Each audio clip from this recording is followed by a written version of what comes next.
Baik, assalamualaikum warahmatullahi wabarakatuh. Pada materi kali ini kita akan membahas mengenai aritmetika dasar ya. Mungkin materi ini materi yang mudah karena sudah sering dipelajari ya, mulai dari SD bahkan sampai SMA atau SMK. Oke, apa saja yang akan kita pelajari di materi kali ini? Oke, berikutnya adalah tujuan belajar ya. Tujuan belajarnya yang pertama kita menyelesaikan masalah-masalah operasi aritmetika ya.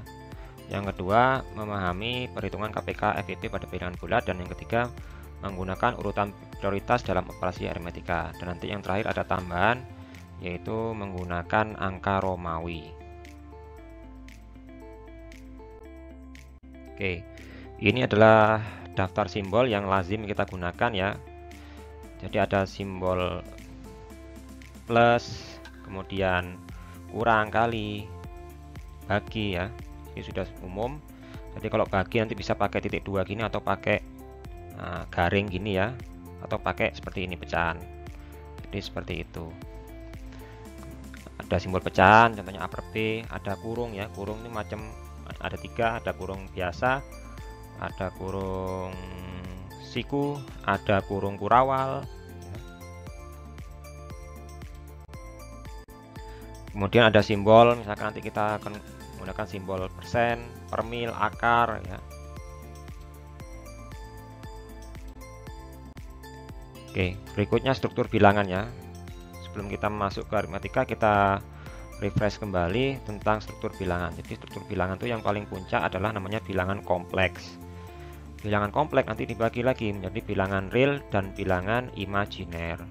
Sesuai namanya, bilangan imajiner ini bilangan yang tidak nyata. Kalau bilangan real, bilangan yang nyata ya, contohnya 6, akar 3, dan seterusnya. Kalau bilangan imajiner itu bilangan yang tidak nyata, jadi unreal. Contohnya akar min 9. Apakah ada akar min 9? Kalau akar 9 itu kan sama dengan 3 ya. Ya, contohnya nih, akar 9 itu sama dengan 3. Tapi kalau akar min 9 berapa? Akar min 9 itu sama dengan 3i. I di sini adalah untuk imajiner ya. Jadi seperti itu. Nanti bilangan real dibagi lagi, ada bilangan rasional dan bilangan irasional ya. Bilangan rasional nanti dibagi lagi menjadi bilangan bulat dan pecahan. Seterusnya, bilangan bulat dibagi lagi, ada bilangan cacah, ada bilangan bulat negatif. Bilangan bulat cacah, masih ingat bilangan yang dimulai dari angka berapa? Masih ingat?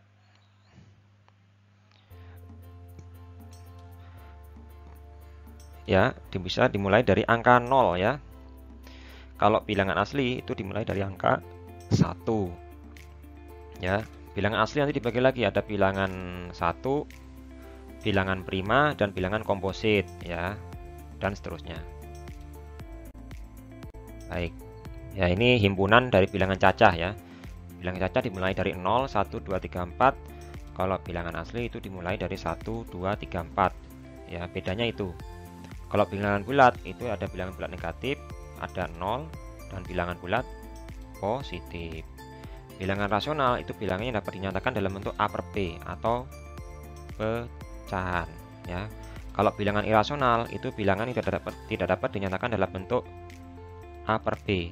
Contohnya akar 3. Akar 3 tidak bisa dinyatakan dalam bentuk pecahan, sehingga akar 3 disebut dengan irasional. Jadi seperti itu ya. Nah, ini kita refresh kembali. Ini saya skip aja. Oke, kita masuk ke bilangan bulat ya. Mengenai sifat penjumlahan dan sifat pengurangan pada bilangan bulat.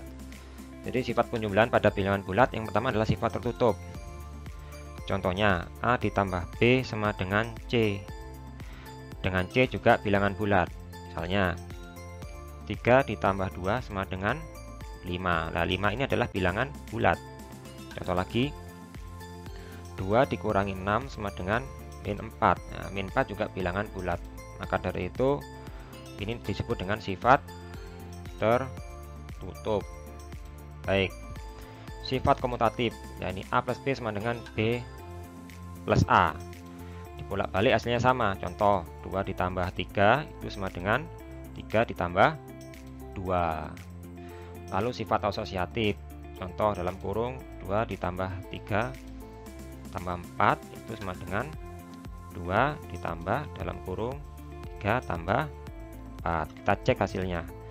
Ini hasilnya adalah 9, yang ini juga hasilnya adalah 9. Kemudian mempunyai unsur identitas untuk sebarang bilangan bulat A, ya, selalu berlaku A plus 0 sama dengan 0 plus A, ya, sehingga semua bilangan bulat ditambah 0 hasilnya adalah bilangan bulat itu sendiri. Jadi misalnya min 2 ditambah 0 hasilnya adalah min 2, 3 ditambah 0 hasilnya adalah 3, dan seterusnya. Kemudian punya sifat inverse, ya, punya sifat inverse. Inverse itu adalah negasi. Misalkan 5 inverse-nya adalah min 5, 2 inverse-nya adalah min 2. Bilangan bulat ditambahkan dengan inverse-nya hasilnya sama dengan 0. 2 min 2 hasilnya adalah dengan 0.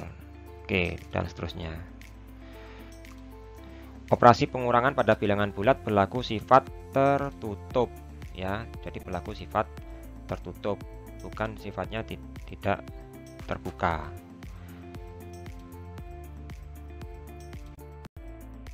Berikutnya adalah sifat perkalian dan pembagian pada bilangan bulat. Jadi misalkan n adalah sembarang bilangan bulat positif, maka n dikali a sama dengan a ditambah a sebanyak n suku. Contohnya 3 dikali 1 itu sama dengan 1 ditambah 1 ditambah 1 sama dengan 3. 1 dikali 3 sama dengan 3. Jadi seperti itu, ya. Jadi kalau 3 kali 1 itu sama dengan 1 tambah 1 tambah 1, ya. Contoh lagi, 2 dikali 4 dengan 4 dikali 2, prosesnya beda. Kalau 2 kali 4 itu sama dengan 4, ya, ditambah 4. 4 kali 2 sama dengan 2 ditambah 2 sebanyak 4 kali. Jadi seperti itu. Sekarang perkalian, ya. Jadi untuk perkalian seperti ini, ya. Jadi P kali Q, PQ. Kalau perkalian bilangan bulat positif dengan negatif hasilnya selalu negatif. Tapi kalau perkalian negatif dengan negatif hasilnya positif. Oke, ini harus kalian ingat, ya. Misalkan min 2 dikali min 3 sama dengan 6. Min 2 dikali 3 sama dengan min 6, atau 2 dikali min 3 sama dengan min 6. Jadi seperti itu. Kemudian sifat yang lain sama, yaitu sifat tertutup seperti penjumlahan. Jadi perkalian pada bilangan bulat itu sifatnya tertutup, ya. Bilangan bulat dikalikan bilangan bulat hasilnya bilangan bulat. 2 kali 3 6, ya. 2 kali 1 2, jadi selalu bilangan bulat. Kemudian sifat komutatif ini sama, ya. Jadi 2 kali 3 contohnya sama dengan 3 dikali 2, sifat komutatif. Kemudian ada sifat asosiatif sama seperti penjumlahan. Misalnya dalam kurung 2 kali 3 kali 4 sama dengan 2 kali dalam kurung 3 kali 4 sama dengan ini 3 kali 2 6, 6 kali 4 24, ini sama dengan 2 dikali 12 sama dengan 24. Seperti itu. Berikutnya adalah sifat distribusi perkalian terhadap penjumlahan. Contohnya 3 dikali dalam kurung 2 min 1. Ini distribusi perkalian terhadap pengurangan sama dengan 3 kali 2 6 dikurangi 3 kali 1 sama dengan 3, sama dengan 3. Ini namanya sifat distributif. Berikutnya punya unsur identitas yaitu 1. Jadi semua bilangan bulat dikalikan 1 hasilnya adalah bilangan bulat itu sendiri, ya. Jangan sampai bilangan bulat dikalikan 1 hasilnya 1, ya. Semua bilangan bulat dikalikan 1 hasilnya adalah bilangan bulat itu sendiri. Pembagian merupakan operasi kebalikan dari perkalian. Pada operasi pembagian, bilangan bulat tidak bersifat tertutup. Sekarang kita coba buktikan ya. Oke, saya hapus dulu. Oke, contoh pembagian 4 dibagi 2 sama dengan 2. Ini bilangan bulat. Sekarang kita balik, misalkan 2 dibagi 4 sama dengan 1 bagi 2 sama dengan 0,5. Ini bukan bilangan bulat, sehingga pembagian sifatnya tidak tertutup. Jadi seperti itu. Untuk setiap bilangan bulat, maka A dibagi 0 hasilnya adalah tidak didefinisikan ya. Jadi semua bilangan bulat dibagi 0 hasilnya tidak didefinisikan. Tapi kalau 0 dibagi semua bilangan bulat hasilnya adalah 0. Jadi seperti itu ya. Oke.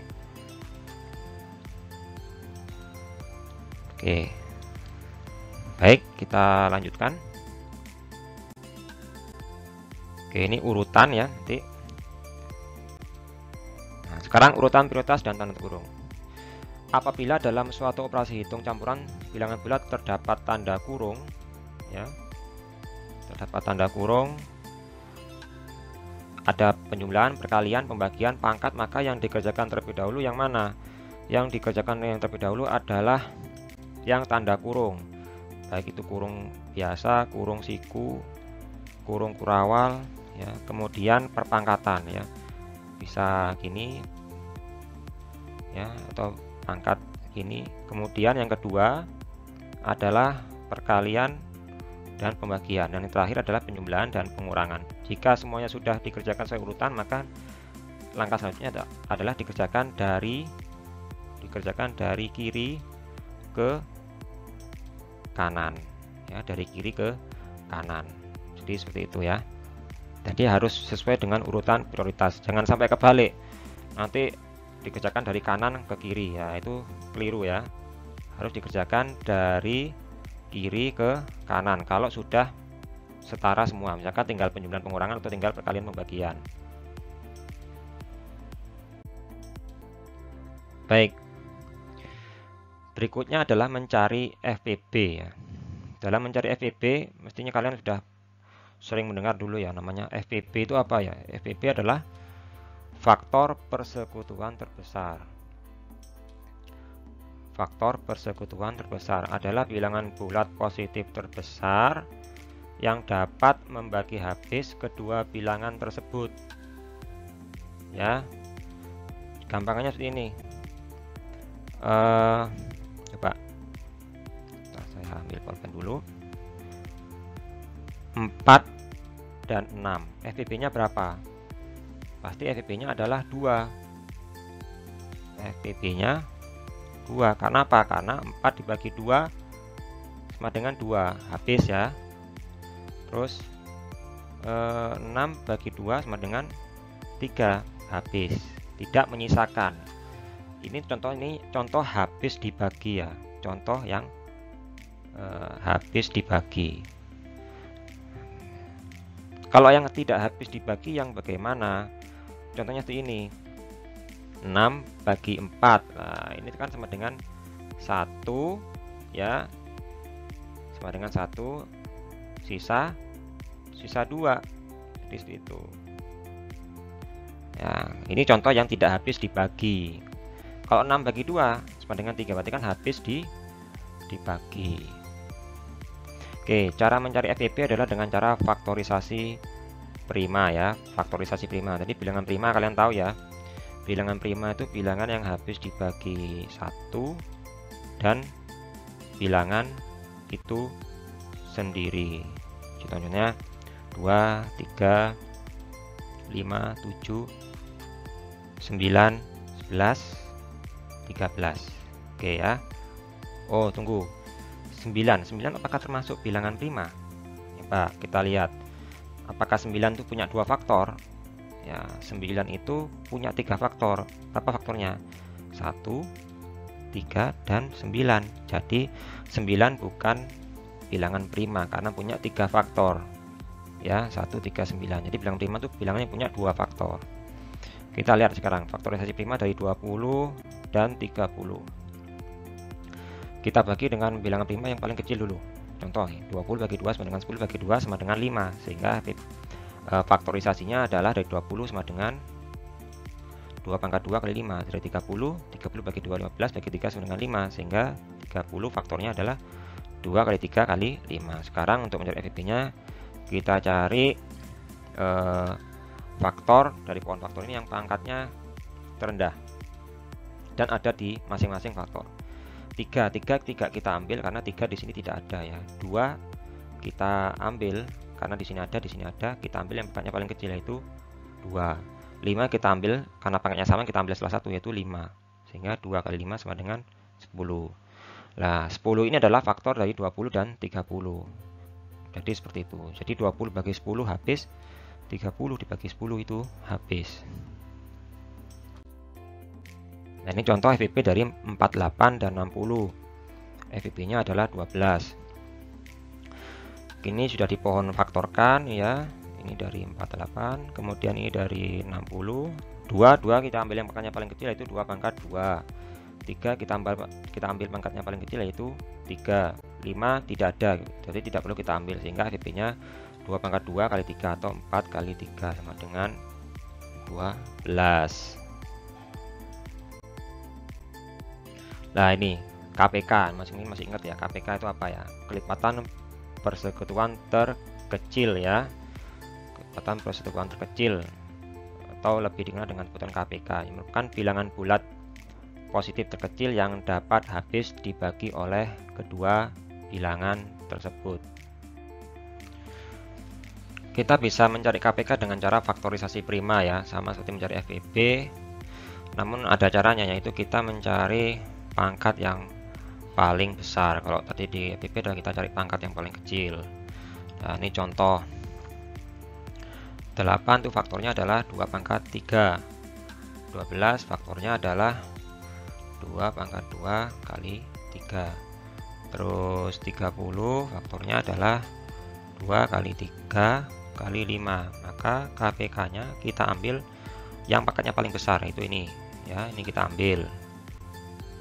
Oke. Kemudian 3 kita ambil, 5 kita ambil, sehingga KPK-nya 2 pangkat 3 kali 3 kali 5, itu sama dengan 120.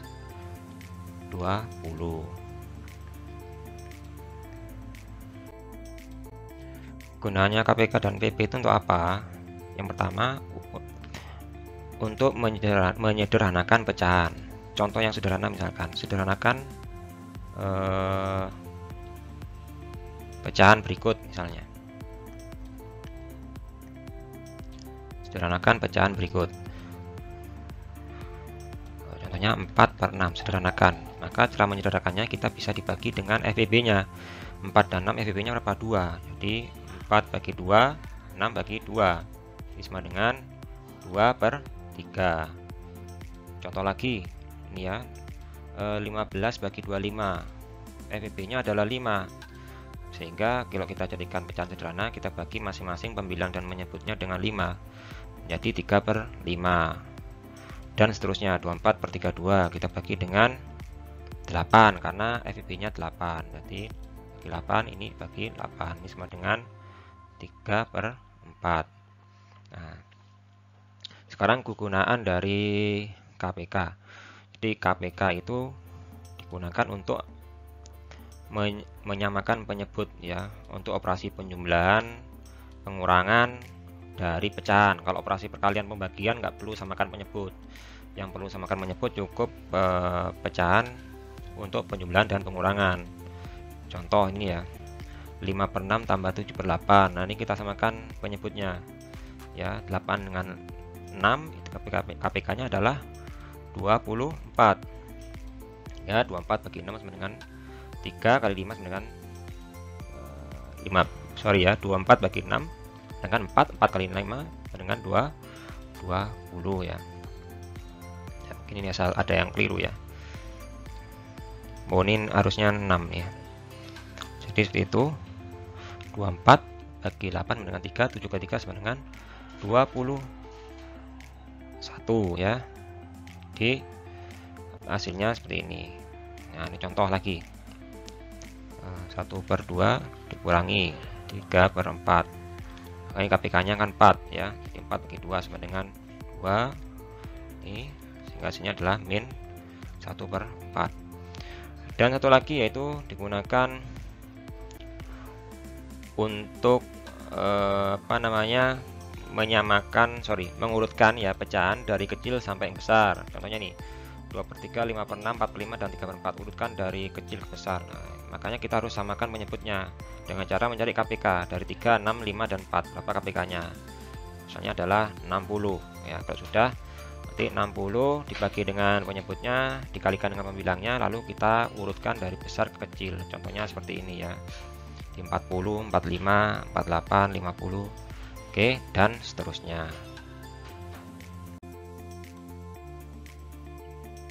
Baik, ini adalah contoh soal menggunakan urutan prioritas ya. Misalkan ada soal seperti ini ya. 20 dikurangi 5 dalam kurung 2 dikali 3 tutup kurung ditambah dalam kurung 48 bagi 4 per 6 bagi 3. Maka langkah yang pertama kita kerjakan adalah operasi matematika yang di dalam kurung. Maka ini menjadi, kita tulis ya, sama dengan 20 min 5 2 kali 3 sama dengan 6 ditambah 48 dibagi 4 sama dengan 12 bagi 6 bagi 3 sama dengan 2. Sekarang kita kerjakan yang perkalian dulu ya. Ini perkalian ya, ini pembagian. Ini jadi 20 dikurangi 6 kali 5 sama dengan 30 ditambah 12 bagi 2 sama dengan 6. Kemudian kita kerjakan dari kiri ke kanan. 20 min 30 sama dengan min 10 ditambah 6. Maka min 10 tambah 6 sama dengan min 4. Baik, berikutnya adalah mengenai angka Romawi. Jadi ya, angka Romawi adalah bilangan yang digunakan untuk penomoran ya. Digunakan pada zaman Romawi kuno, namun sampai saat ini masih banyak digunakan untuk keperluan penomoran halaman, kemudian pada peresepan di farmasi dan lain-lain. Nah, di tabel yang sebelah kiri di sini adalah tabel karakter dasar dari angka Romawi ya. Bisa kalian lihat di sini. Di sini adalah I ya, ada 1, V itu 5, X 10, L 50, C 100, D 500, M 1000 ya. Dan seterusnya di sini sampai 1 juta. Oke, yang di sini adalah tabel angka Romawi dari 1 sampai 100.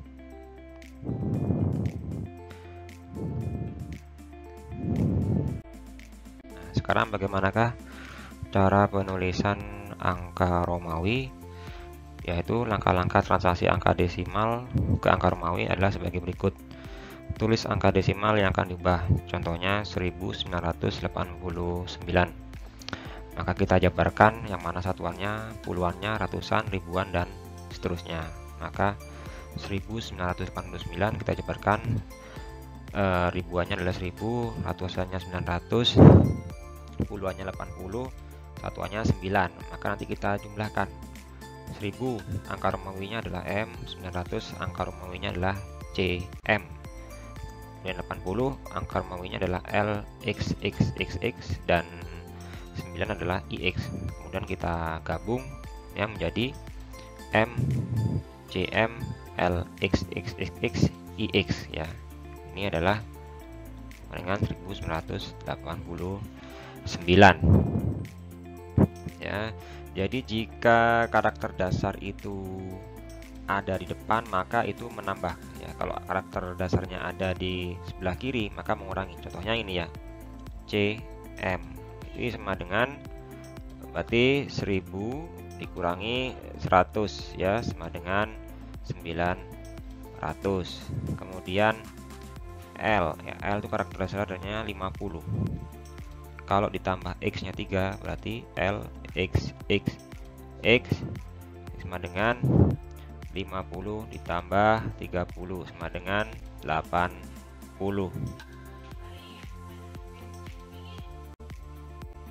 Baik, berikutnya kita akan coba mengerjakan soal ya. Oke, sekarang kita pilih satu soal, misalkan yang ini ya. CXX IV ya. CXX IV. Di mana C itu adalah karakter dasar dari 100.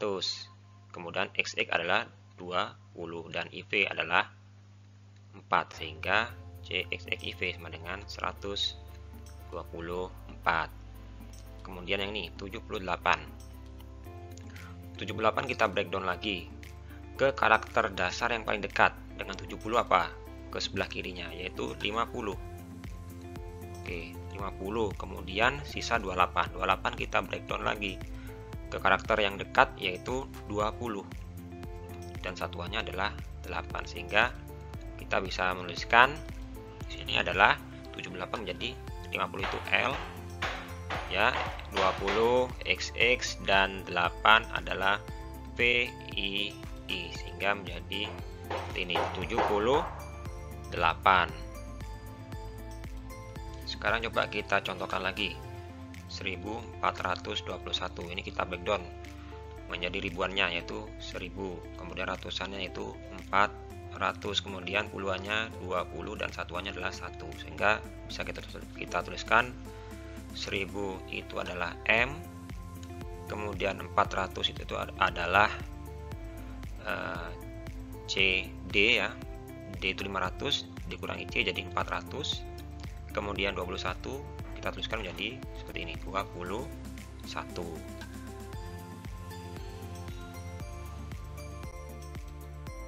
Baik, demikianlah pembahasan mengenai materi aritmetika. Sampai jumpa di pembahasan berikutnya. Terima kasih. Wassalamualaikum warahmatullahi wabarakatuh.